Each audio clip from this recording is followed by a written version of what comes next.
É uma fraqueza. Não conseguia suportar ver gente morta. A melhor maneira de suportar isso é matar com mais frequência, até que isso se torne um hábito.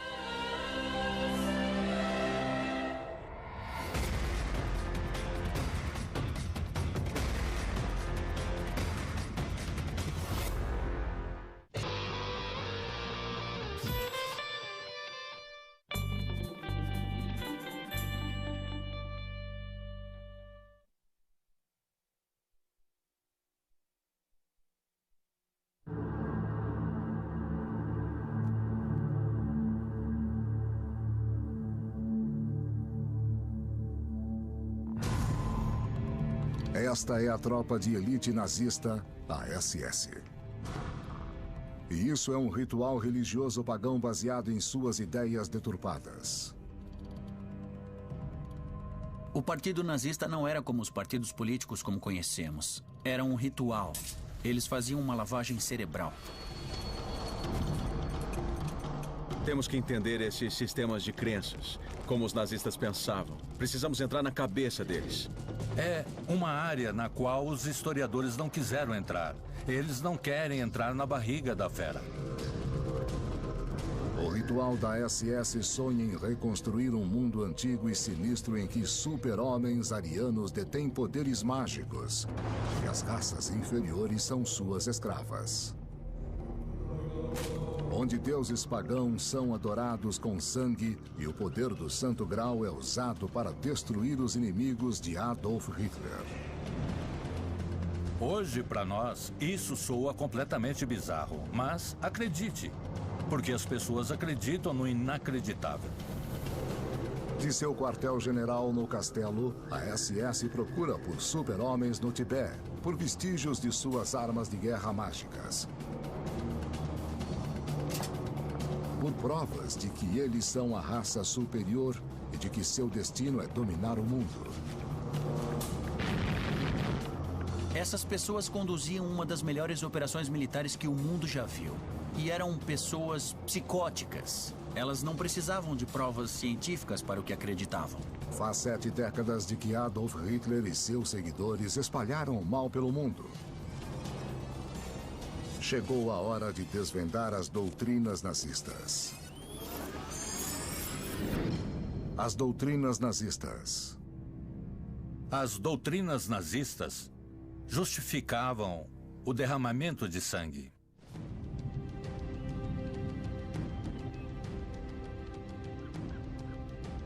É o ano de 1939.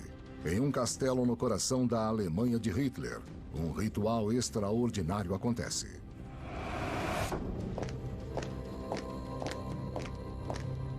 Esta é uma cerimônia de iniciação na fraternidade da SS. Uma iniciação que incorpora as doutrinas nazistas. Doutrinas de uma nova fé obscura. É a mesma coisa que uma cerimônia satânica. Ao mesmo tempo, era libertador. Porque eles não precisavam prestar atenção a todos os rituais religiosos, os dogmas religiosos que aprenderam.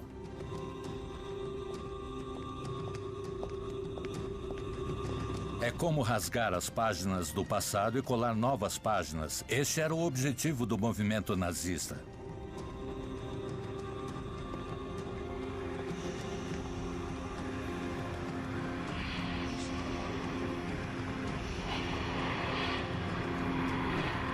Este ritual acontece sob a ordem de um homem. O comandante da SS, Heinrich Himmler. A ideia de Himmler era criar um novo ritual, uma nova religião do Estado.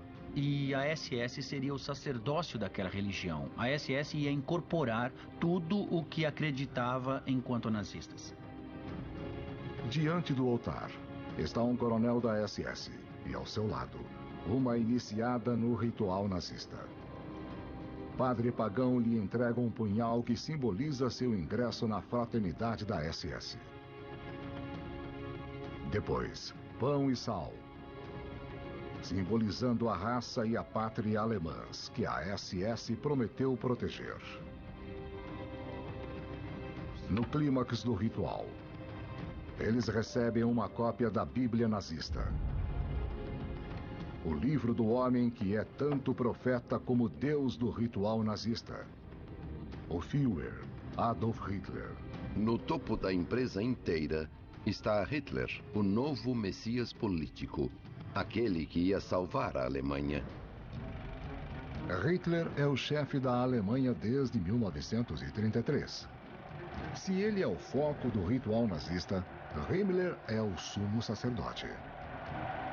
Desde a ascensão dos nazistas ao poder, ele comanda a tropa de elite de proteção ou Schutzstaffel, conhecida por suas iniciais SS. Himmler é o editor-chefe das doutrinas nazistas, e estas são as suas palavras. Nós precisamos acertar as contas com o cristianismo, a maior das pragas que acometeu nossa história, que nos enfraqueceu em cada conflito. Himmler era uma figura-chave. Era o homem mais poderoso depois do Hitler no Terceiro Reich e ele criou a SS como tropa de elite. Por milhares de anos, a missão da raça ariana é dominar a Terra e dia após dia trazer cultura e felicidade. Este ritual é uma preparação vital para o maior sonho de Himmler: disseminar as doutrinas nazistas pelo mundo. Este ritual é um casamento nazista pagão.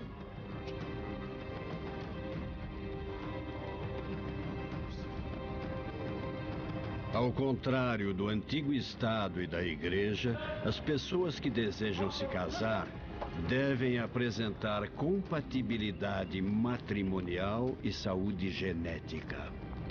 Estes dois alemães loiros e de olhos azuis são o casal ideal de Himmler. Seu casamento simboliza a primeira e mais importante doutrina nazista: a doutrina da raça superior. A doutrina da raça superior. É o final dos anos 1800. Na Alemanha, é uma época de fascinação pelo oculto. Essa foi a era das sessões, quando virou moda as pessoas convidarem um médium depois do jantar para entrar em contato com os espíritos. Milhares de pessoas participam de sociedades secretas ocultas. As pessoas podiam fugir da formalidade das salas de visitas vitorianas para conversar sobre o Oriente, sobre os hindus, sobre feitos fascinantes de faquires que flutuavam no ar, por exemplo. Os alemães não eram os únicos atraídos pelos mistérios do oculto. Esse tipo de proliferação das sociedades secretas existiu não apenas na Alemanha, mas nos Estados Unidos, na Grã-Bretanha e em outros países da Europa. Em cidades como Nova York e Londres, é tudo inofensivo. Mas não na Alemanha.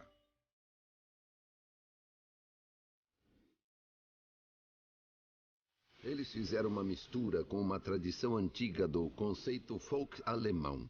O folk alemão era um conceito místico do que o povo representava. Em toda a Alemanha e Áustria, sociedades secretas se encontram para debater sobre uma questão-chave: quem é o povo alemão? A resposta é que os alemães são descendentes de uma antiga raça conhecida como ariana.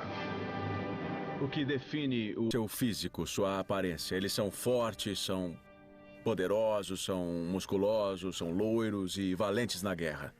É como uma história em quadrinhos. Eles queriam ser super-heróis, super-homens.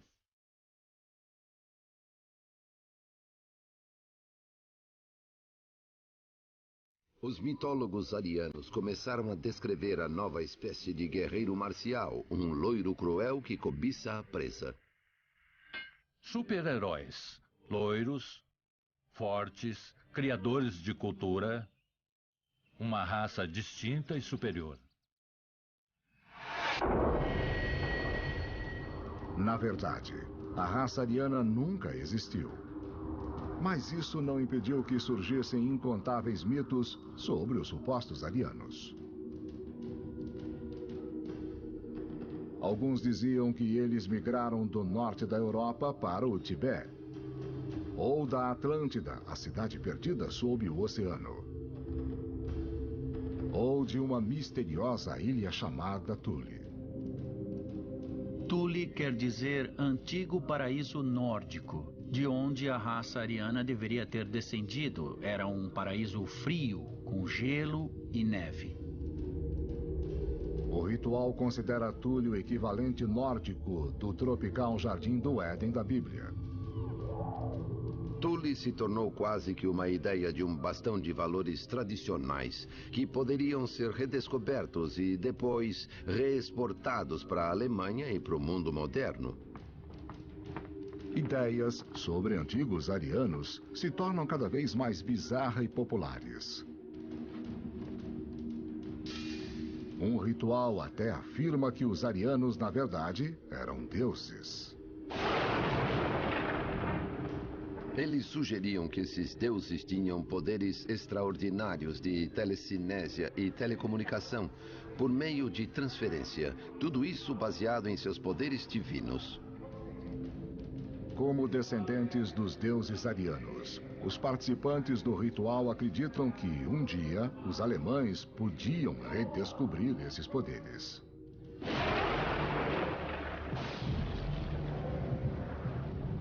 Havia a ideia de que o corpo humano tinha uma espécie de energia bioelétrica a ser descoberta, que poderia ser invocada por meio de rituais e iniciações apropriados, e de que havia grupos de homens com poder sobre esta energia sagrada que poderiam dominar esta energia como bem entendessem. Se a pessoa aprendesse como controlar esse poder por meio de rituais e iniciações, ela seria imbatível.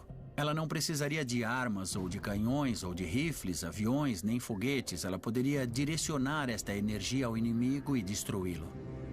Praticantes do ritual dizem que os arianos perderam esses poderes ao cometer um pecado cardial. O pecado da mistura de sangue, da mistura de raças, porque os arianos, originalmente deuses, maldosa e tolamente misturaram seu sangue com o da raça inferior.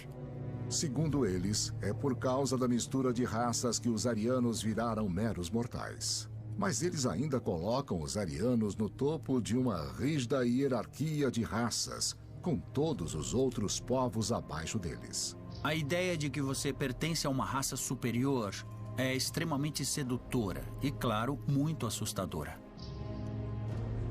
Essas visões implicam a existência de tipos de raça, que são definitivamente um obstáculo para o pool de genes. Elas certamente destroem a cultura e os judeus pertenciam ao nível mais baixo desta escala particular de seres. As duas pontas desta hierarquia racista, os arianos e os judeus, são condenadas a travar um eterno conflito. O fato de soar completamente irracional não significa que não devemos levar a sério. Eu acho isso importante porque essas ideias, na verdade, foram abraçadas por muitos, digamos, alemães sábios. É o ano de 1918. A Alemanha está sofrendo uma derrota catastrófica na Primeira Guerra Mundial. O povo humilhado e desesperado procura respostas fáceis e ideias periféricas tornam-se convencionais. Os rituais arianos crescem rapidamente e, em 1919, alguns membros lançam um partido político. O novo partido cresce velozmente. Trata-se do Partido Nacional Socialista dos Trabalhadores Alemães, mais conhecido como o Partido Nazista. O Partido Nazista herdou dos rituais secretos arianos a crença-chave de que a raça ariana era superior. Os arianos eram a raça suprema e tinham um grande inimigo, os judeus. Então, esse emparelhamento, essa ideia dos arianos e de sua sombra, que eram judeus, se tornou parte central da ideologia nazista.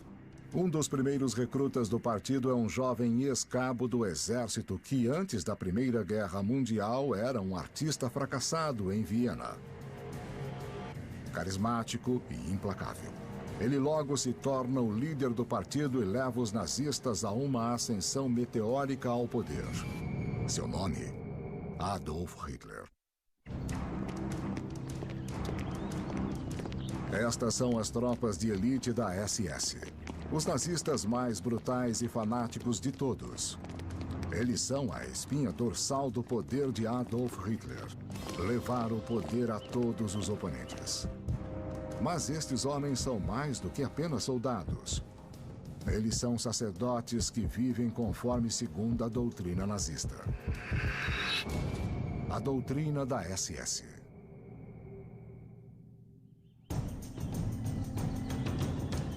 Esta é a floresta de Teutoburgo, no coração da Alemanha. Em 1933, o líder da SS, Himmler, vem até aqui para procurar um lar espiritual para o ritual nazista. Ele determina que um monumento de 500 anos é o local perfeito. O castelo de Wewelsburg. O castelo estava em péssimas condições e eles decidiram começar sua reforma. Os planos para a Torre do Norte eram os mais impressionantes e ambiciosos.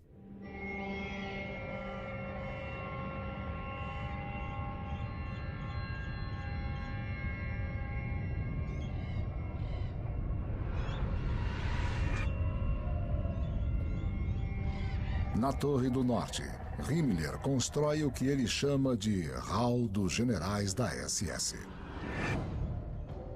A ideia dele era fazer daquilo um Vaticano, um centro espiritual do Terceiro Reich. Aquilo seria, como ele dizia, o ponto central do mundo. Seria o eixo ao redor do qual o resto do mundo giraria. Seria essencialmente um castelo arrepiante. Não dá para imaginar nada mais assustador.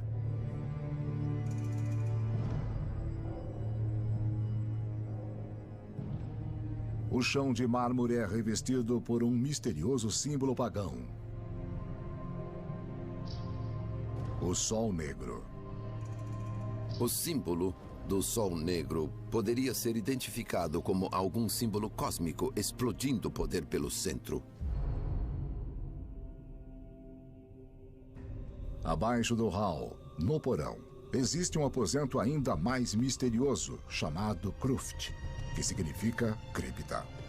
Quando morressem, a ideia de Himmler era que os generais fossem cremados e suas cinzas ficassem no porão, no piso mais baixo do castelo, em nichos especiais. Eram 12 nichos ao redor da locação central, para que as pessoas pudessem ir até lá, meditar e se reconectar com as cinzas do legado da SS e, por meio delas, chegar até os antigos reis da Alemanha.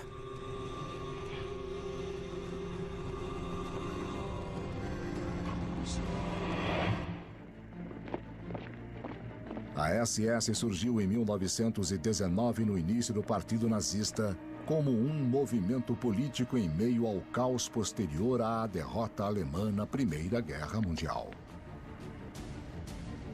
Perderam a guerra e havia uma enorme crise financeira. E isso levou a uma ruptura total de valores e crenças. A crise leva à hiperinflação. As economias do povo acabam repentinamente. A moeda ficou sem valor, as pessoas tinham que carregar pilhas de dinheiro para comprar pão e assim por diante. Para os nazistas, a derrota da Alemanha foi uma conspiração de comunistas e judeus. Eles apelam para o orgulho nacional.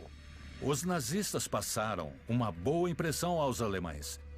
Eles não eram como os comunistas, desordenados, por vezes desleixados, indisciplinados. Eles pareciam espertos. Desconsiderando os compromissos da democracia, eles prometem uma política nova, com uma liderança forte e glória militar. Então, os alemães viram nesse partido quase tudo o que eles queriam ver. Esse foi o segredo do sucesso. Para acelerar sua ascensão ao poder, os nazistas recorrem à violência. Gangues de homens treinados intimidam, agridem e até matam oponentes políticos. A mais fanática delas é a SS, ou Schutzstaffel, que significa Tropa de Proteção. O principal destaque da SS é Himmler. No ano de 1929, eu fui convocado pelo Führer a assumir a liderança de todas as unidades da SS em todo o Reich. Eram 280 homens no total. E eu devia transformá-los em uma organização de elite confiável do partido.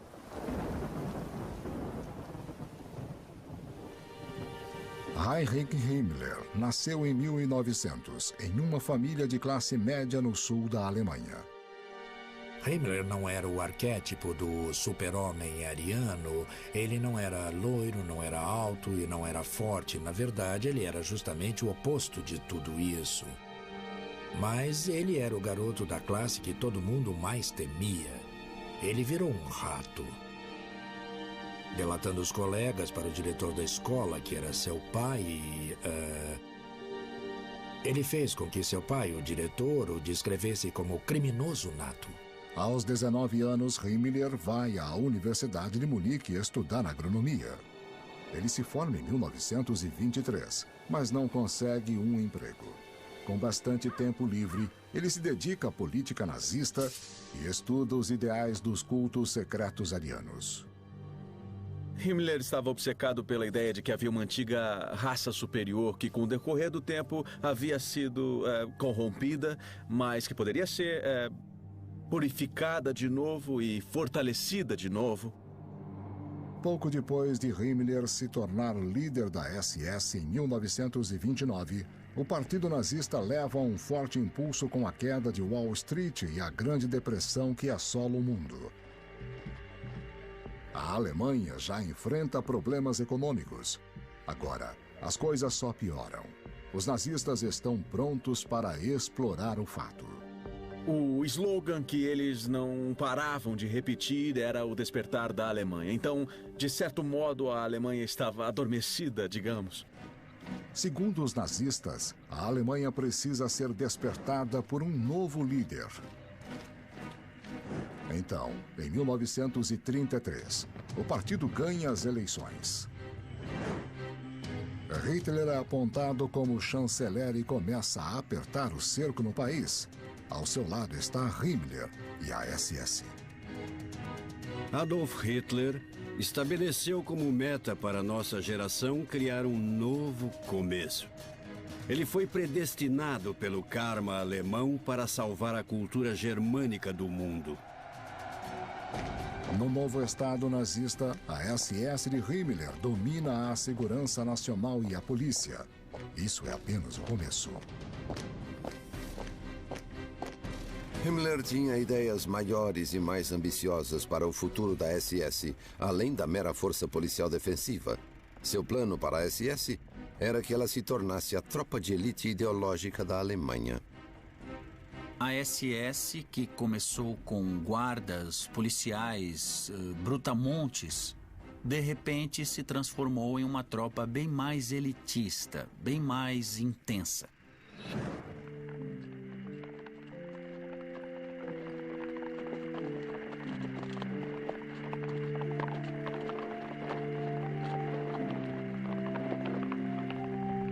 Nunca se esqueçam, nós somos uma ordem cavaleiresca, da qual ninguém pode ser retirado, para a qual todos são recrutados pelo sangue e pela qual todos se entregam de corpo e alma. A inspiração de Himmler era a ordem cavaleiresca medieval, como os templários ou os cavaleiros teutônicos, ou mesmo os míticos cavaleiros da mesa redonda do rei Arthur. Logo, ele começou a expressar ideias de cavalaria ou nobreza. A SS, então, iria se tornar praticamente a nova supernobreza da Alemanha nazista. O diário de um jovem recruta revela o apelo da nova ordem nazista de cavaleiros. Eu fui tomado por um desejo ardente de pertencer a esse grupo. Eu queria fugir da minha vida infantil e limitada, e eu queria me associar a algo que era grande e que era importante. Quem era considerado herói da SS recebia o símbolo mais valioso da ordem cavaleiresca: o Anel de Caveira.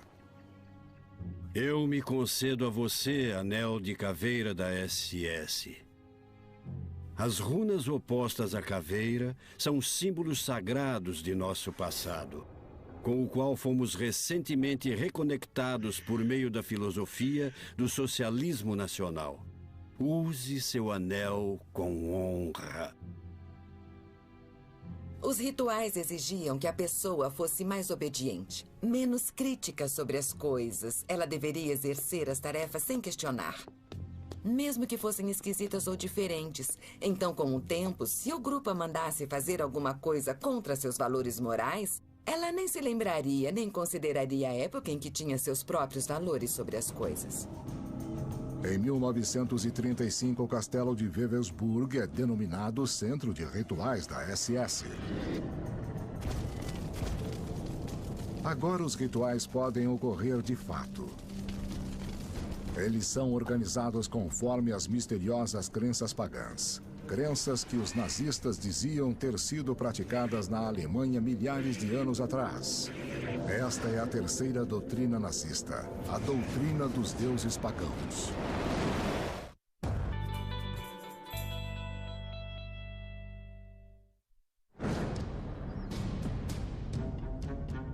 Em 1933, os nazistas assumem o poder na Alemanha.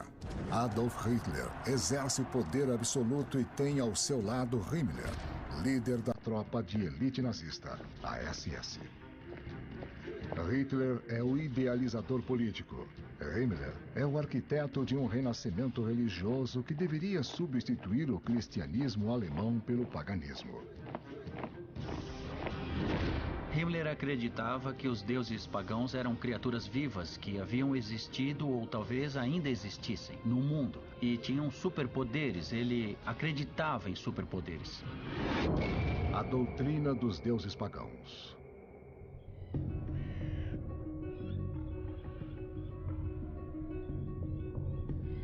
Himmler nasceu em 1900.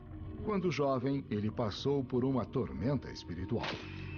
A nossa juventude foi um período de muita dificuldade interna, rejeição interna e sofrimento. Meu pai era, segundo a tradição familiar, um cristão convicto. Mas nós não conversávamos sobre religião, com exceção de discussões sobre a perniciosidade política e efeitos corruptores da igreja cristã, sobre as quais concordávamos. Agora Himmler está no poder e é hora da revanche. Os nazistas, em suma, estavam tentando desfazer 2 milênios da história humanista cristã. Nós precisamos voltar nosso olhar para aquela época de ouro, quando nossos ancestrais nórdicos da era neolítica ergueram aquelas rochas poderosas de 3 a 4 milênios antes de Cristo. Para Himmler, ser alemão significava ser um antigo alemão, um alemão pagão. Ele acreditava nisso piamente. Ele estava à frente de seu tempo. Himmler estava em uma posição suprema, na verdade, ao colocar em prática o que para nós são ideias malucas. No meio de uma floresta na Alemanha Central existem um Exterstein, as pedras externas. São 5 colunas de formação esquisita que se erguem na floresta. Para os nazistas era um local sagrado. A igreja tentou transformá-lo em um local cristão por um tempo. Há esculturas em pedras com motivos cristãos. Mas para os nazistas era um lugar pagão, de adoração pagã. É o Stonehenge alemão, praticamente. De acordo com os pesquisadores nazistas, este local havia sido palco de rituais sangrentos. Todo o sistema esotérico de religião reconhecia o sacrifício humano como indispensável para saciar a divindade. O que chamamos de execução, hoje, é o último vestígio do sacrifício humano sangrento. O sacrifício humano fazia parte da cultura do mundo inteiro. O sacrifício humano era perfeitamente aceitável. Muitas civilizações executaram sacrifícios humanos no mundo todo. Os astecas, os maias, temos exemplos de sacrifícios humanos na Europa, na África e na Ásia. Esse sangue derramado os deuses exigiam. Era algo que precisavam. Himmler considera as redondezas das rochas a região pagã mais autêntica da Alemanha. A poucos quilômetros de distância está o castelo de Wewelsburg, o novo quartel-general da SS. Em 1935 começam os rituais pagãos, rituais desenvolvidos pelo especialista em paganismo, Karl Maria von Willigut. Karl Maria Willigut era um ex-oficial do exército que já havia sido internado em hospícios e era uma espécie de arquétipo do cara doido com ideias doidas. Willigut acredita ser a reencarnação de reis arianos da antiguidade.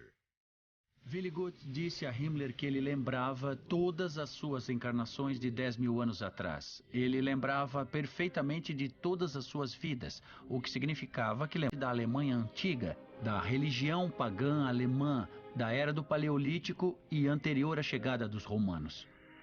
E Himmler, o segundo homem mais poderoso da Alemanha nazista, acredita.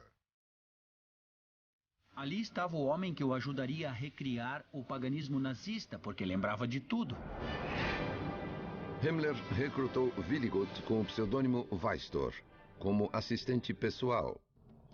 Willigut, ou Weistor, pôde fornecer ao seu mestre exemplos de antigas magias arianas, orações, rituais e, acima de tudo, suas próprias memórias da vida tribal de milhares de anos atrás. E isto acabou sendo o paraíso para Himmler e achava que tinha uma ligação direta com o passado alemão. Willigut conta a Himmler que tem memórias de 228.000 anos atrás, de um mundo representado neste filme alemão dos anos 20, cheio de monstros, anões e criaturas míticas, dominado por gigantes arianos. Era bem comum na ideologia nazista acreditar numa raça de gigantes da antiguidade que poderiam ter sido os arianos. Estava na hora de os arianos se tornarem gigantes de novo. Himmler incorporou isso à sua religião da SS. É tudo parte do plano nazista. Negar os fatos históricos e recuperar antigos mitos e lendas, preparando o terreno para a próxima doutrina nazista. A doutrina da história ariana. Olá!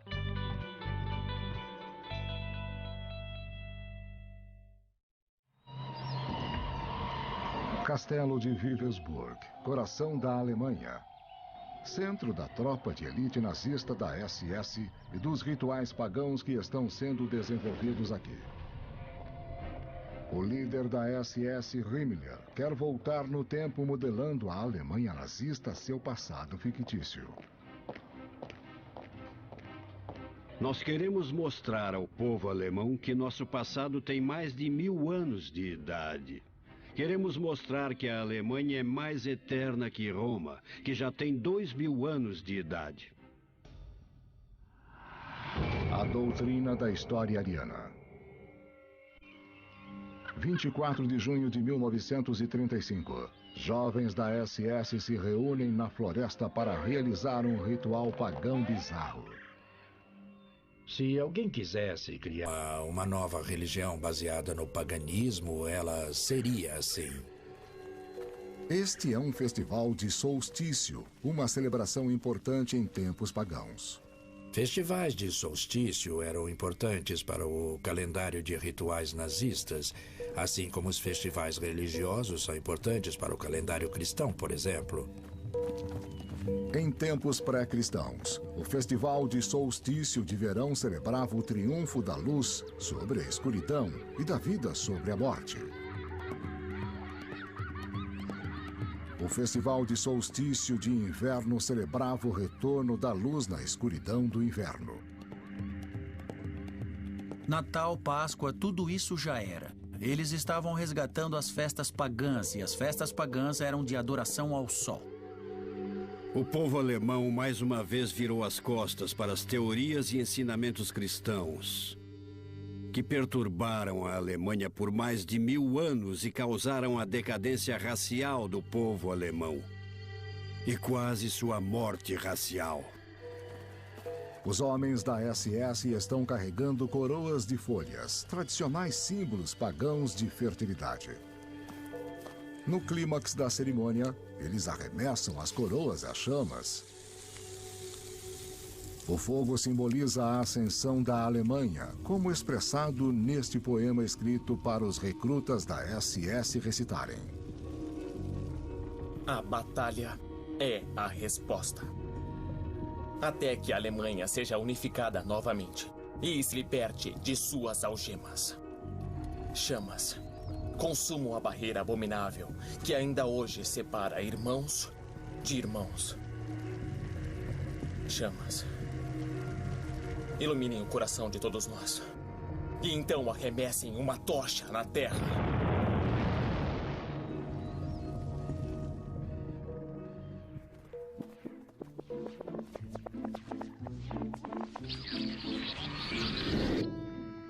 Os nazistas também estabeleceram festivais que celebram a história e cultura alemãs.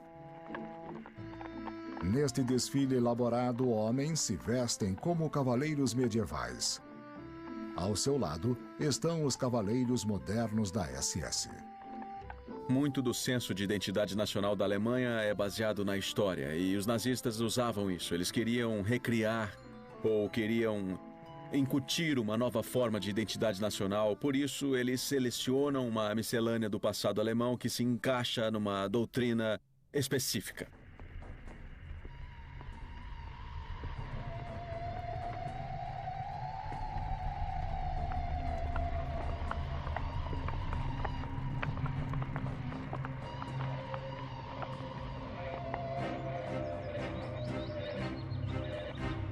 Próximo ao castelo de Wewelsburg, o quartel-general da SS de Himmler, está a floresta de Teutoburgo. Aqui está a formação de pedras conhecida como Extenstein, e ali perto um enorme monumento de um herói antigo, Hermann, o alemão. A floresta de Teutoburgo é repleta de mitologia alemã. Foi ali que Hermann, o antigo guerreiro alemão, derrotou os legionários romanos de Varo em 9 d.C. A vitória esmagadora de Hermann sobre a legião de invasores do Império Romano significa que Roma nunca conquistou as tribos alemães. Este filme de 1920 comemora sua vida. Para os nazistas, Hermann é o típico herói ariano. Adoração do herói, admiração do soldado e glorificação do combate. Havia um rico legado no qual os nazistas podiam se apoiar. Falta um ingrediente essencial na história nazista: evidências. Então a busca por elas torna-se obsessão do líder da SS, Himmler. Ele transforma o castelo de Wewelsburg no quartel-general de uma nova unidade da SS, a Arna Nemba. Todo mundo que viu os Caçadores da Arca Perdida conhecem a Ahnenerbe. O núcleo dos nazistas que procuravam pela Arca da Aliança foram retirados diretamente dos arquivos dela. Qualquer acadêmico que não achasse emprego numa universidade poderia conseguir um na Ahnenerbe.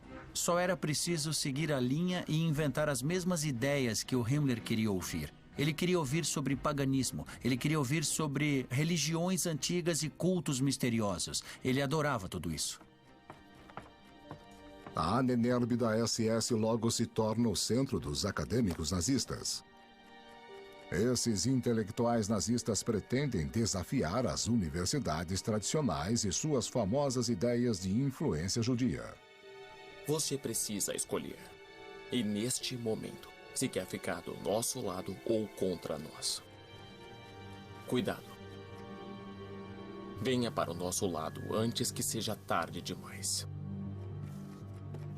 Os acadêmicos nazistas elaboram estudos detalhados sobre o que dizem ser a cultura ariana autêntica.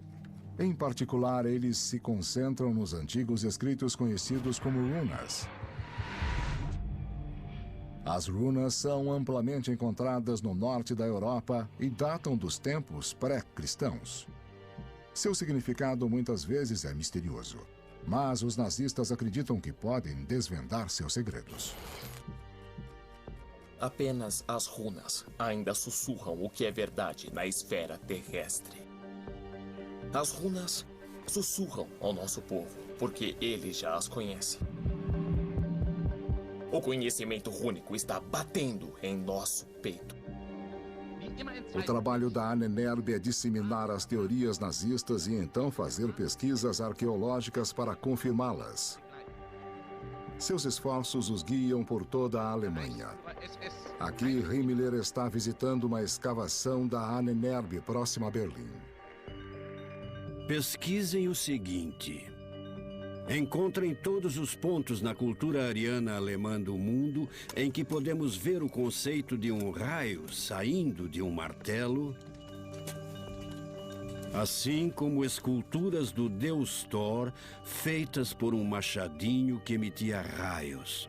Por favor, coletem todas as evidências ilustrativas escritas e mitológicas disso.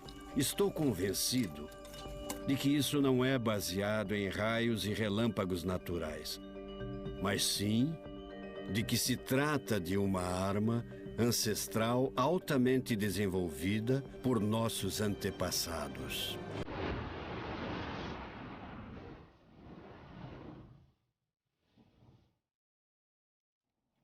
A Ahnenerbe logo encontra a evidência certa. Quando cavamos em solo alemão, em pontos extremos do campo, a poucos centímetros abaixo da superfície, encontramos peças preciosas de cobre, prata e ouro. A qualidade da manufatura, do artesanato e a beleza clássica são difíceis de alcançar mesmo para nós, homens modernos e avançados tecnologicamente. É tudo absurdo. A Ahnenerbe está apenas contando as histórias que Himmler quer ouvir. Era a Alemanha, a terra da cultura e ciências magníficas. E, de repente, ela desviou para essa outra área. Uma área de ciência racial, que acredita na Atlântida em poderes místicos. É uma coisa quase impossível de entender hoje. O homem que liderou a força policial mais temida que a história já viu acreditava nessas coisas impossíveis. É importante entendermos isso. As aventuras arqueológicas da SS estão apenas começando. Himmler está decidido a encontrar uma relíquia lendária que fascinou escritores e estudiosos em toda a história. O Santo Graal.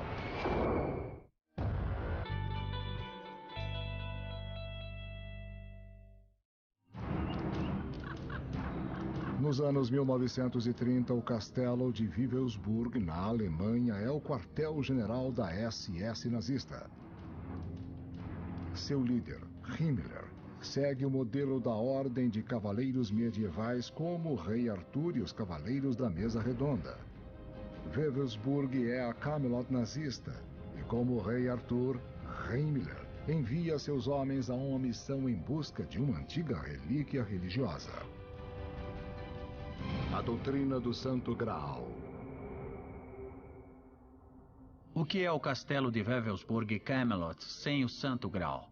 É claro que o Himmler estava determinado a encontrar o Santo Graal para instalá-lo no castelo. Supostamente usado por Jesus na última ceia. Há quem diga que ele também foi usado para guardar as gotas de sangue de Cristo, quando ele estava na cruz. A história fascinou europeus medievais, que acreditavam que o cálice tinha poderes mágicos para curar os doentes e garantir a vida eterna. Mas ele tinha outro significado para os nazistas. O Santo Graal não foi o cálice que Cristo usou na última ceia. Não foi o cálice que guardou o sangue de Cristo na crucificação. Para Himmler, o Santo Graal era uma relíquia pagã. Era um cálice antigo ou uma pedra antiga que tinha um poder oculto tremendo. Otto Rahn é um jovem historiador alemão que pesquisa sobre o Santo Graal. Seu trabalho chama a atenção do assistente de Himmler, Karl Maria von Willigut, que estava prestes a mudar a vida de Otto para sempre. Otto Rahn estava despontando como escritor freelancer, quando certo dia Willigut entrou com ele. Estava muito interessado em seu livro. Willigut falou de Rahn para Himmler, que ficou fascinado. Himmler pediu para conhecer Rahn. Ele fez uma oferta imperdível. Que tal trabalhar a tempo integral como autor da SS? Como Rahn não tinha um tostão, ele mordeu a isca. Ele começou a trabalhar para a SS. Otto viaja para o antigo castelo de Monte Segur, nas montanhas Pirineus do sul da França.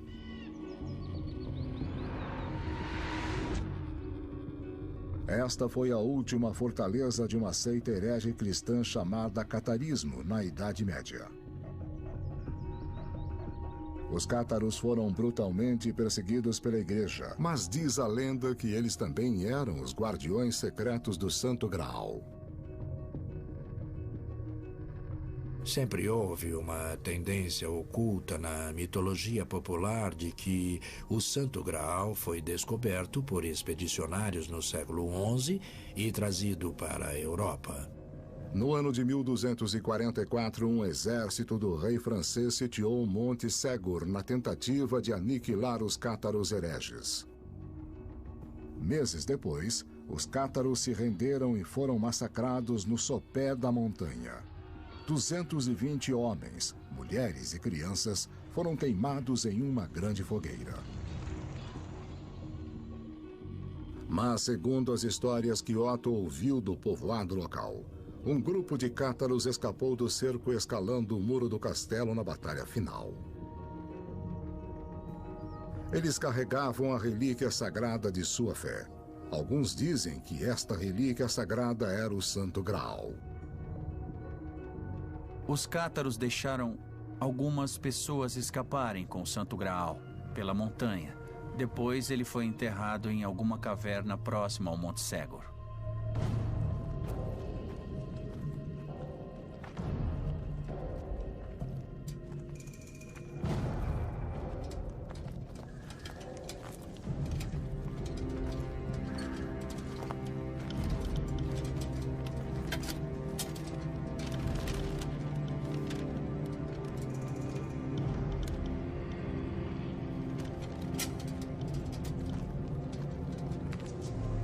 Motivado pelas lendas locais, Otto começa a explorar a misteriosa caverna nas profundezas de Monte Segur.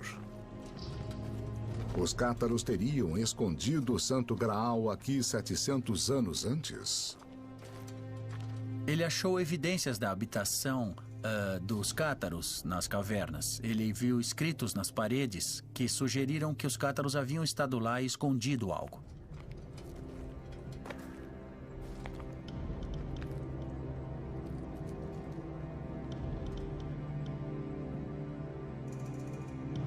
Em Vivesburg, Himmler constrói uma sala especial e a nomeia a Sala do Santo Graal.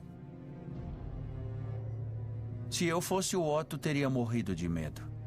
Eu não podia me dar ao luxo de desapontar Himmler. Eu tinha que mostrar progresso, tinha que mostrar que estava no caminho certo. Caso contrário, meus dias estavam contados. Você pode imaginar como é ter essa pressão. Você recebe uma tarefa impossível. Você recebe uma tarefa que ninguém nunca cumpriu. Jamais. Ninguém achou a Arca Perdida na famosa caçada de Indiana Jones, os caçadores da Arca Perdida. Ninguém achou a Arca Perdida. Ninguém achou o Santo Graal. Ninguém achou nada disso. E agora Himmler diz que você precisa achar. E você sabe que está amaldiçoado desde o início. Otto envia relatórios para Himmler, dizendo que encontrou pistas e que está no caminho certo. Mas ele está bem longe do caminho certo. Ninguém sabe mesmo se ele foi levado por franceses locais que recebiam muita gente atrás do Santo Graal. Otto se desespera e cada vez mais gasta o dinheiro de Himmler em sua caçada em vão. Eu ficaria o máximo de tempo possível nas cavernas para ficar bem longe de Himmler, até voltar para casa sem qualquer escolha e dançar conforme a música.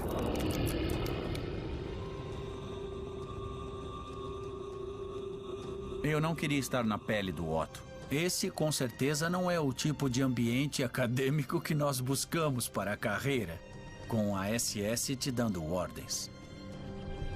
Otto retorna a Vivelsburg. Embora Himmler aceite a decepção, Otto sabe que a SS não dá espaço para o fracasso.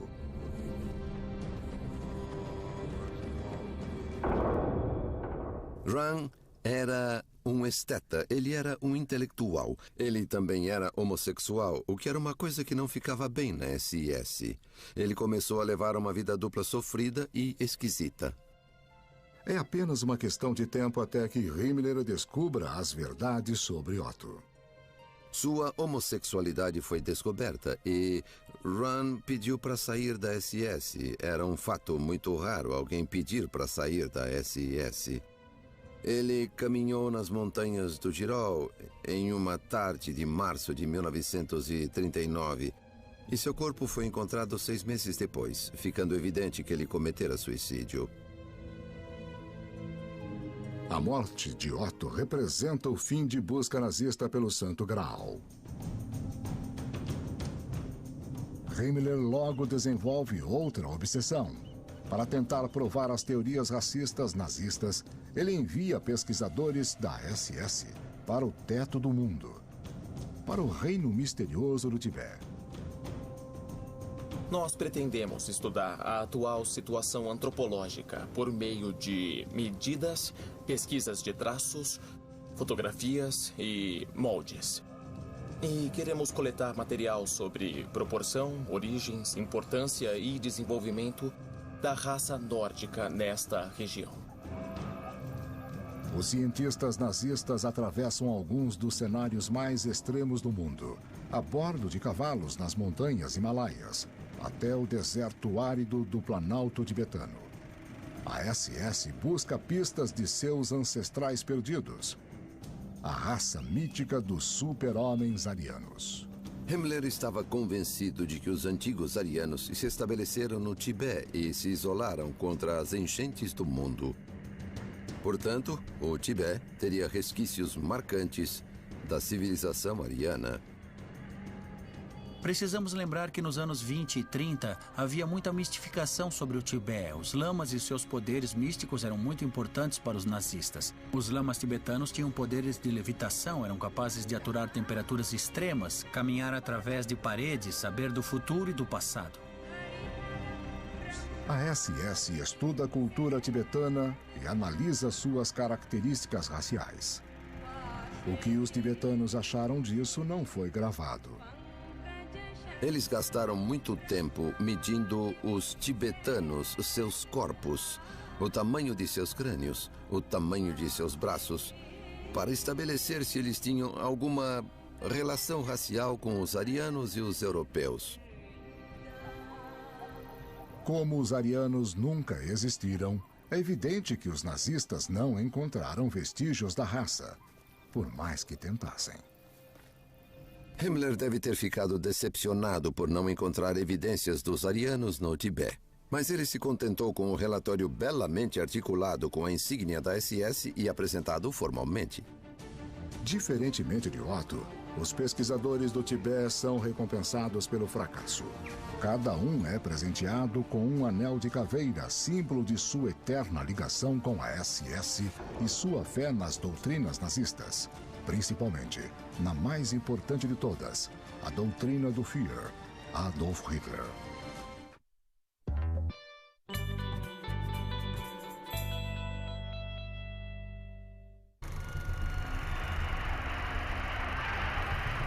Nos anos 1930, alemães de todas as idades são tomados pelos rituais dos nazistas de manipulação e lavagem cerebral.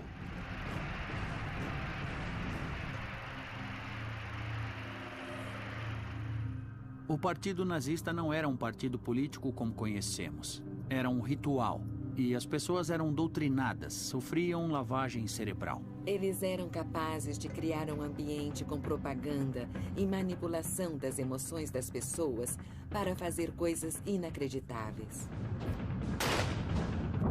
A doutrina do Führer.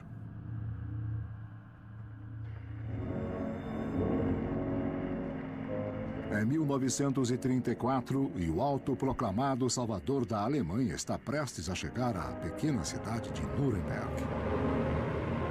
250 mil pessoas aguardam para recebê-lo. Este famoso documentário, Triunfo da Vontade, mostra sua descida das nuvens como um semideus. A cidade inteira está ansiosa. O Führer, Adolf Hitler, chegou. Meus parentes de Munique comentaram sobre isso na minha infância. Alguém disse que queria ouvir o Hitler, o discurso dele, porque podia ter certeza de que seria uma baita experiência. As músicas, as marchas e o entusiasmo da multidão. A forma como Hitler massageava o ego da plateia. Como ele a tinha na palma de suas mãos. Jovens nazistas cantam e recitam poemas em homenagem a Hitler. Se você nos pedir o que nós temos, nós daremos para você. Porque nós acreditamos em você. Nós juramos lealdade a você. E ninguém pode quebrar esse juramento. Nem você. Somente a morte pode fazê-lo.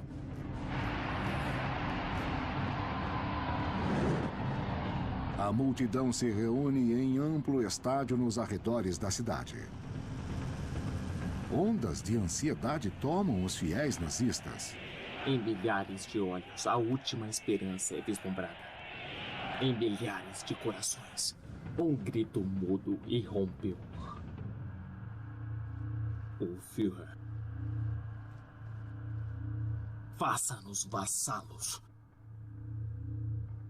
Senhora. Liberte-nos. Deve ter sido experiências arrebatadoras. Eles entusiasmavam as pessoas e elas voltavam revigoradas com um novo senso de dever ou propósito, como se tivesse ido a uma missa, ou a um jogo de futebol, ou a um festival de rock que empolga as pessoas como zumbis. Elas esquecem sua individualidade e começam a gritar em uníssono. Como Hitler dizia, sozinho um indivíduo é como uma pequena minhoca. Mas na multidão, ele se torna um dragão imenso. É claro que o nazismo usava um grande número de liturgias religiosas e simbolismo em suas aparições teatrais. Eles aproveitavam o desejo natural do povo por práticas ou devoções religiosas neste novo formato secular. Hitler se inspirou em uma longa tradição de crenças em salvadores, e ele era adorado e até venerado como um salvador.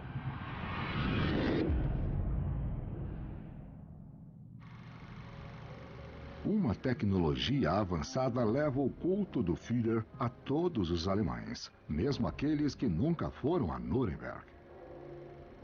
O uso de filmes foi muito eficaz para atingir as pessoas que não iam aos comícios, para ampliar a audiência. Eles viviam aquela experiência mesmo sem estar lá. E sentiam que estavam lá, sentiam que eram parte daquilo. Os cineastas nazistas criam obras-primas de manipulação. Quando o espectador via aquela multidão na sua frente, se sentia quase tão poderoso como Hitler deve ter se sentido em pé naquele pódio, olhando para a massa. Há um forte senso de poder. Mas depois, corta a cena e ele vê o Hitler de novo em pé, no pódio. E ele é colocado na posição da multidão de novo, sentindo-se quase subordinado. Ele fica ali prostrado na frente do Führer. Você deve se sentir um nada no mundo nazista. Você só é importante se puder dar sua vida e tudo seu para o Führer e para o socialismo nacional. Os alemães aprendem a adorar Hitler desde cedo. Meninos não têm escolha, a não ser se juntar à juventude hitlerista, passando por treinamento militar e doutrinação política. As meninas são encorajadas a aprender o que os nazistas consideram habilidades femininas úteis. Todos na Alemanha aprendem a usar o cumprimento oficial do Reich, que invoca o Führer a curar as doenças dos alemães. Na Alemanha, os nazistas diziam Heil. Heil em alemão não significa apenas saúdo, como saúdo César. Significa curar. A doutrina do Führer é mais forte do que todas as leis, até mesmo as leis da natureza. Os nazistas distorcem a ciência para se ajustar à sua visão demoníaca do mundo. E esta é a próxima doutrina nazista.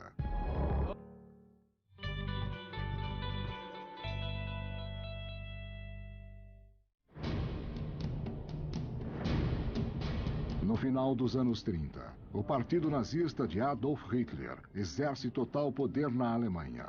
Todo aspecto da vida das pessoas deve se submeter à visão do mundo nazista, inclusive a ciência. Se você pensar bem, essas pessoas estavam governando o país. Essas pessoas estavam conduzindo uma das melhores operações militares que o mundo já viu. Essas pessoas estavam desenvolvendo armas de destruição em massa. E essas eram pessoas psicóticas. Elas não precisavam de provas científicas para o que acreditavam. A doutrina da ciência ariana.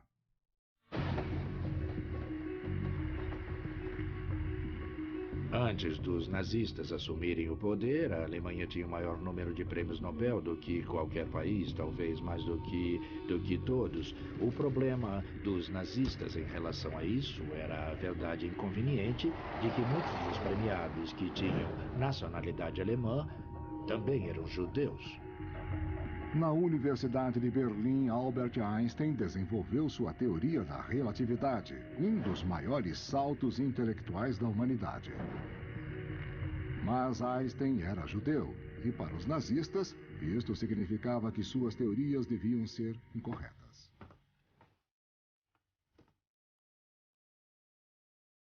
Einstein explicou as leis fundamentais que governam o cosmos. Os nazistas, a alternativa. Então, eles apoiam o excêntrico físico Hans Horbiger e sua ainda mais excêntrica teoria do gelo eterno.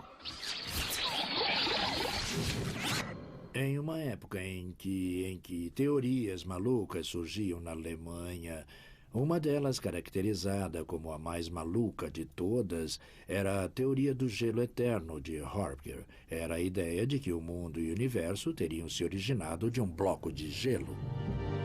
Segundo a teoria do gelo eterno, a Via Láctea é um vasto arquipélago de icebergs arremessados no início dos tempos, quando um bloco de gelo gigantesco colidiu com o Sol, em um gélido Big Bang.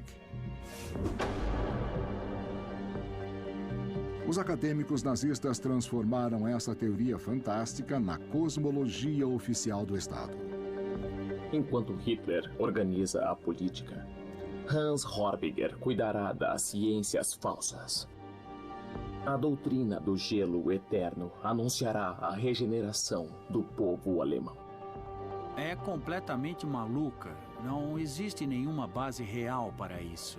Não explica o Sol, que para nós não é uma bola de gelo, mas para Horbiger era. Ele achava que o Sol era uma bola de gelo.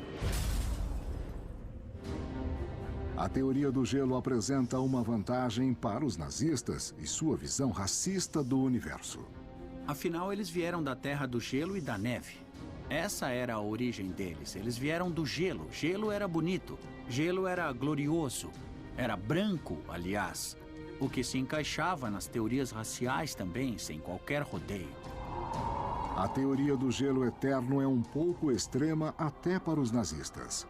Oficiais nazistas consentem a possibilidade de ser um verdadeiro socialista nacional sem acreditar na teoria. Mas era obrigatório acreditar no princípio central do nazismo, a raça superior ariana. Nós somos, como podemos admitir orgulhosamente, com base nas pesquisas raciais mais recentes e completas, o povo mais antigo da Terra.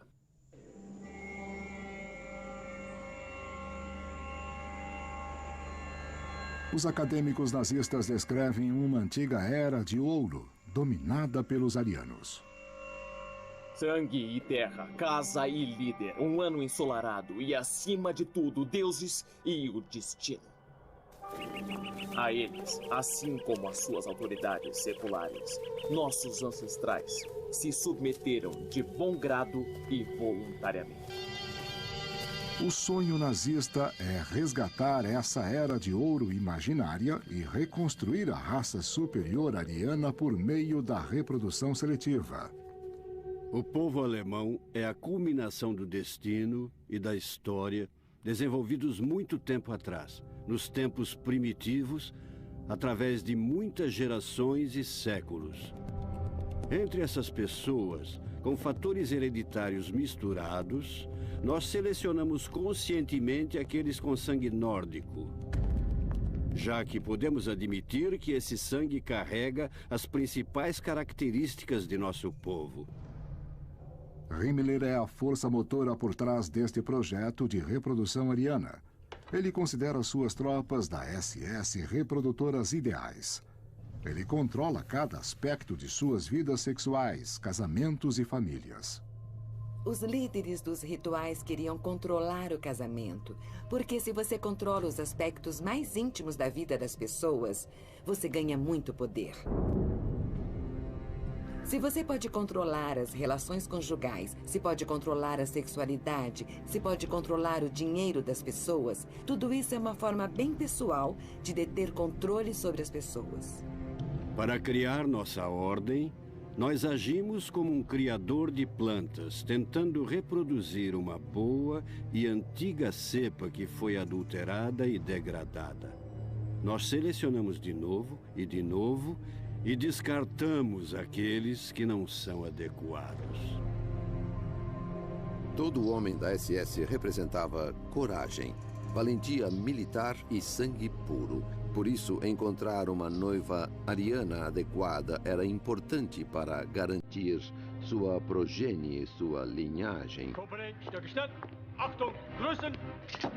Assim, o casamento era uma espécie de pacto para produzir muitas crianças arianas. Nós somos obrigados, sempre que conhecemos alguém, a considerar nossos princípios de sangue, seleção e resistência. A lei da natureza é exatamente essa. O que é resistente, o que é forte, é bom. Esta imagem de arquivo mostra o projeto de reprodução nazista em vigor. Esses bebês inocentes foram concebidos para isso. Seus pais foram reunidos para construir a raça superior e prepará-la para dominar o mundo. Segundo as doutrinas nazistas, você só pode ter uma participação bem-sucedida nesta guerra de conquista mundial se você tiver raça pura. Mas naquela época, nos anos 20 e 30, a raça da Alemanha estava corrompida, então levaria anos de reprodução, anos de reconstrução para criar uma raça forte o suficiente para travar essa guerra. Ao longo dos anos, o processo de reprodução e seleção de sangue deve continuar, acompanhado pela eliminação daqueles que forem incompatíveis conosco em termos de caráter, força de vontade e, consequentemente, de sangue.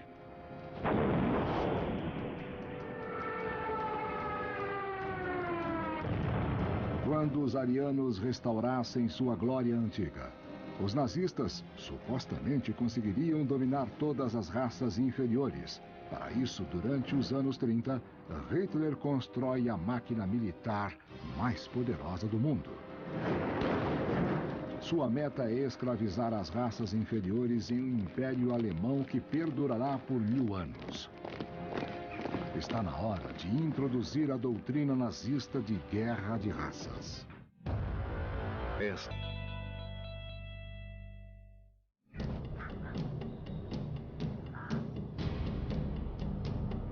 nazistas se veem como a raça superior ariana. Seu destino legítimo é dominar o mundo. A guerra é uma parte integrante das doutrinas nazistas no sentido de que as raças sempre vão colidir, sempre vão conflitar.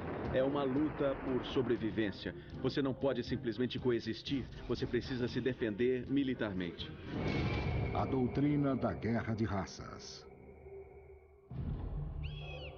A crença nazista sobre conflito de raças vem de uma má interpretação de uma das maiores descobertas da ciência: a teoria da evolução de Charles Darwin. Darwin falou da sobrevivência dos mais fortes. Significava que os mais fracos ficavam para trás. Isso se encaixava perfeitamente na teoria racial dos nazistas. Eles acreditavam que eles eram os mais fortes. Na teoria de Charles Darwin, as espécies se adaptam a seu meio ambiente. E aqueles que o fazem melhor, que ele chamou de mais fortes, sobrevivem e prosperam mais. Esse processo de constante adaptação e desenvolvimento explica a incrível variedade do mundo natural. Mas Darwin não tinha nada a dizer sobre raças humanas distintas. Para ele, os seres humanos são apenas uma espécie particularmente bem-sucedida. As doutrinas dele foram distorcidas nesse sentido. Existe uma seleção natural em andamento, um conflito incessante. O que parece que Darwin fez foi autorizar a ideia de conflito, luta. A natureza é cruel e impiedosa.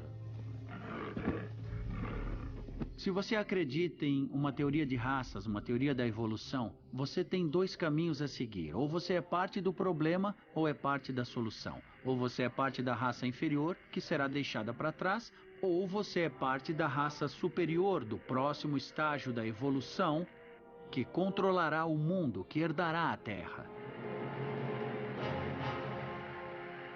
Para os nazistas, um exemplo da competição entre raças é o esporte. Principalmente nos Jogos Olímpicos de 1936 em Berlim.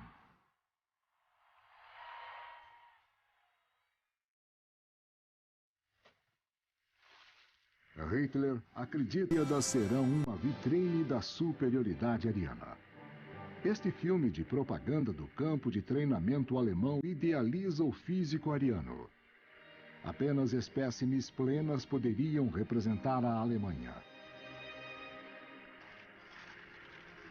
Alguns dos treinamentos da Alemanha são bizarros, mas os nazistas levam as Olimpíadas muito a sério.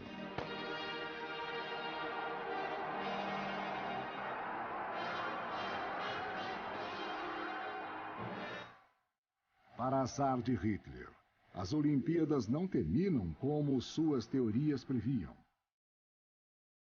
O atleta afro-americano Jesse Owens ganha 4 medalhas de ouro, inclusive a dos 100 metros rasos. Mas, segundo a teoria nazista, o atletismo é apenas um teste para a verdadeira competição entre raças, a guerra.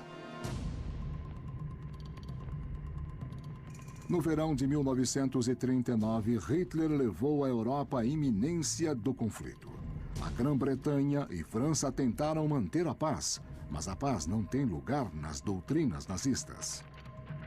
Se a guerra é a regra e produz grandes inovações e grandes virtudes heróicas, então a paz eterna, é o fim da civilização. No dia 1º de setembro de 1939, as tropas de Hitler atacam o leste pela Polônia. Grã-Bretanha e França prometem dar apoio aos poloneses. Agora, eles mandam um ultimato a Hitler: saia da Polônia ou iremos à guerra. Não faz efeito. Hitler se via como uma espécie de messias. Hitler acreditava que ele ia trazer a salvação para o resto da raça humana. Ele precisava fazer isso. Ninguém vira um messias e fica em casa. Tem que disseminar a palavra. No dia 3 de setembro, Grã-Bretanha e França declaram guerra à Alemanha. A Segunda Guerra Mundial começa de fato. Nos próximos 6 anos, ela atingirá 4 continentes e destruirá 61 milhões de vidas. O nazismo é como um tubarão, ele precisa se mexer para se manter vivo, ele precisa estar continuamente em guerra. E a paz, a coexistência em paz, não faz parte do programa. Eles iam subjugar os povos do mundo. Esse era o plano deles. A Europa em primeiro lugar. Depois o resto do mundo. Ele deixou a Ásia para os japoneses, a América do Norte por si só e a América do Sul sozinha. Mas ele havia instituído uma rede de associações alemãs em toda a América do Norte e do Sul. Ele estava preparado para dominar e derrubar os governos das Américas também. O próximo passo de Hitler, depois da Polônia, é atacar a Europa Ocidental em maio de 1940, assolando os Países Baixos e a Bélgica, para depois atacar a França. Os britânicos voltam para o canal inglês. A total dominação nazista da Europa parece certa. Apenas a resistência de Churchill e a vitória heróica da Força Aérea Real Britânica na Batalha da Grã-Bretanha impedem o avanço dos nazistas. É a primeira derrota de Hitler, mas ele logo desvia sua atenção para um plano maior. Em junho de 1941, ele inicia uma invasão à União Soviética. Uma série de batalhas titânicas e vitórias impressionantes convencem os alemães de que eles realmente são a raça superior. No inverno, os homens de Hitler estão nos portões de Moscou. Neste momento crítico, a loucura da ciência nazista ajuda a mudar o curso da história. De alguma maneira, os cientistas nazistas e todos os seus meteorologistas acharam que o inverno daquele ano na Rússia seria brando. Então, o exército nazista, o Wehrmacht, aparece na Rússia usando uniformes de verão no inverno russo. Mas o que aconteceu foi um dos piores invernos já registrados. E os soldados alemães morreram congelados. Foi um terrível desastre para o exército alemão, baseado em uma ciência maluca. Não é a única maneira que as teorias malucas nazistas ajudam a selar o destino da Alemanha. Segundo as doutrinas nazistas, o ataque de Hitler à União Soviética faz muito sentido. Os nazistas consideram os eslavos uma raça inferior e a conquista do leste seria o destino ariano. Na verdade, ao atacar a União Soviética no verão de 1941 e declarar guerra aos Estados Unidos 6 meses depois, Hitler ganha mais inimigos do que pode suportar. Logo, ele enfrenta o poder conjunto dos Estados Unidos, da Rússia e do Império Britânico. Ainda assim, os aliados levariam 3 anos para dominar a Alemanha de leste a oeste. 3 anos durante os quais a guerra de raças nazista veria os crimes mais chocantes da história. Crimes que são a conclusão lógica de todas as doutrinas nazistas, cujas ideias deturpadas nasceram nos cultos secretos arianos. A ligação entre os rituais secretos arianos e o Holocausto está enterrada na raça superior ariana e sua batalha, sua luta contra os judeus. Uma vez que os arianos e os judeus foram rivalizados como arquétipos em alguma espécie de batalha cósmica, foi fácil para os rituais secretos arianos e a ideologia nazista identificarem a destruição dos judeus como única solução, a solução final para os arianos dominarem o mundo. As vitórias de Hitler levam cerca de 9 milhões de judeus ao controle dos nazistas. Agora, os nazistas têm a chance de terminar sua tão famosa guerra de raças de uma vez por todas. Esta solução final ficará a cargo da SS de Himmler. Eles conduzem a matança de civis, campos de concentração e câmaras de gás. A última doutrina nazista é a mais aterrorizante de todas. É a doutrina do genocídio.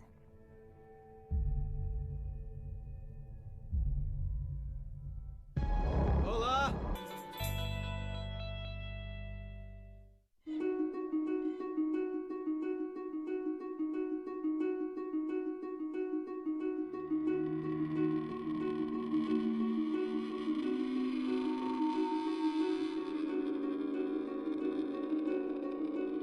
Os nazistas veem a Segunda Guerra Mundial como uma guerra entre a raça superior ariana, os alemães, e as raças inferiores, como os russos e outros eslavos, e principalmente os judeus.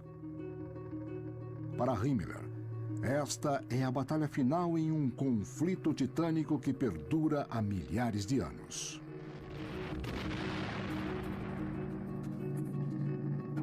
Em todo o tempo em que houve homens na Terra, a batalha entre raças humanas e raças subhumanas foi uma regra histórica. Essa guerra de judeus contra o povo alemão pertence ao curso natural da vida em nosso planeta desde muito tempo.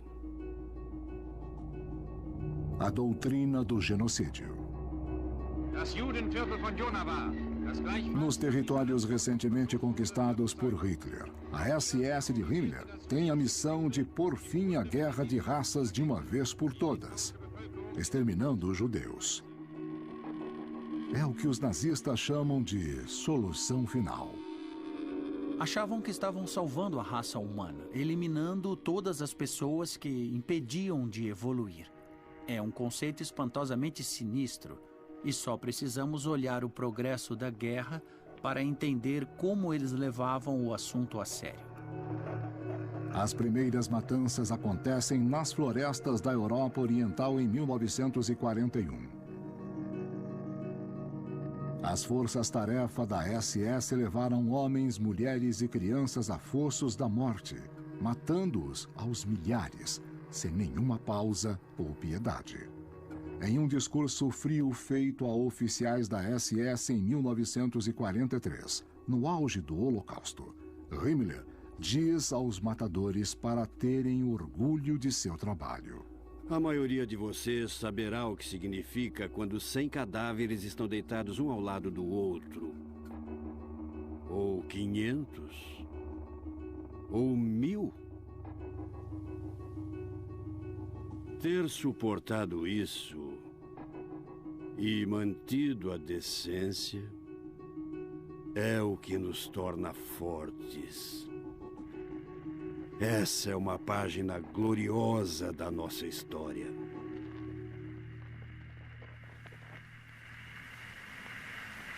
Uma carta de um recruta da SS de 22 anos, Karl Kretschmer, para a família na Alemanha, revela sua aversão às suas próprias ações. Mas também mostra como as doutrinas nazistas fortaleciam sua decisão. Eu estou num momento muito triste. E eu preciso sair dele. A cena dos mortos, incluindo mulheres e crianças, não é muito animadora. É uma fraqueza não conseguir suportar ver gente morta. A melhor maneira de suportar isso é matar com mais frequência. Até que isso se torne um hábito. Quanto mais alguém pensa no negócio, mais chega à conclusão de que é a única coisa que podemos fazer para garantir incondicionalmente a segurança do nosso povo e do nosso futuro. A nossa fé no Führer nos preenche e nos dá força para prosseguir com essa tarefa difícil e ingrata. A jornada de jovens como Karl ao maior mal imaginável agora está completa. Eu acho que as doutrinas nazistas eram motivadoras e serviam como meios de justificativas. Elas justificavam o derramamento de sangue. Para tirar a pressão dos grupos assassinos, os organizadores nazistas estabelecem um método mais impessoal de assassinato em massa. Uma máquina imensa de trens, campos e câmaras de gás.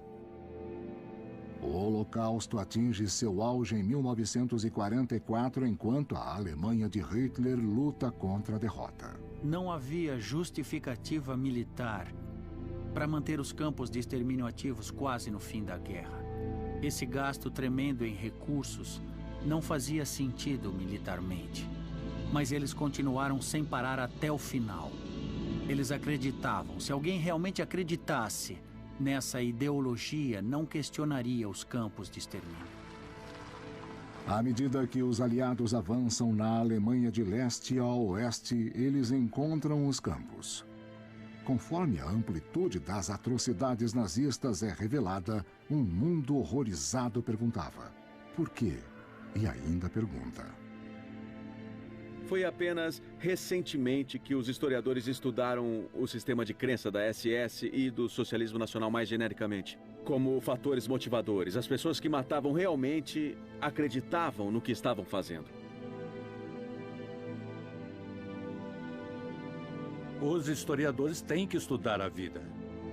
E porque as pessoas fazem o que fazem.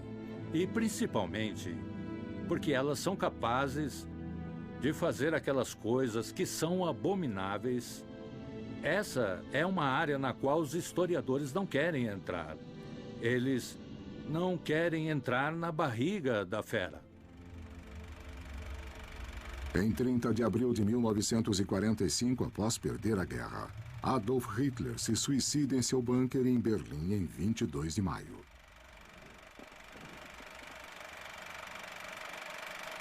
Em 22 de maio, Himmler é capturado pelos britânicos e indiciado pelos crimes de guerra. Mas antes de enfrentar a corte, ele ingere veneno. As doutrinas nazistas morrem com eles.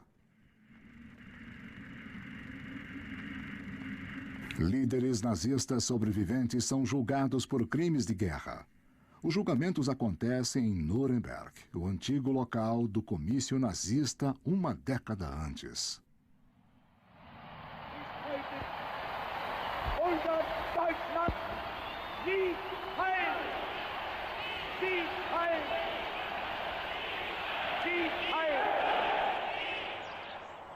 Os julgamentos dos crimes de guerra ajudam os alemães a enfrentar as atrocidades cometidas em seu nome. E a começar a questionar por que tantas pessoas acreditaram, ou ao menos aprovaram, os sonhos deturpados dos nazistas. Para entender o que aconteceu na Alemanha entre 33 e 45, as doutrinas nazistas não são apenas úteis, mas completamente essenciais. Ideias têm consequências. Sejam elas bizarras, extremas, decadentes, absurdas ou inacreditáveis. Acredite, porque as pessoas acreditam no inacreditável. O poder do mal e das ideias irracionais. E a forma como eles podem ser usados para tentar justificar crimes horrendos. São os testemunhos eternos das doutrinas nazistas.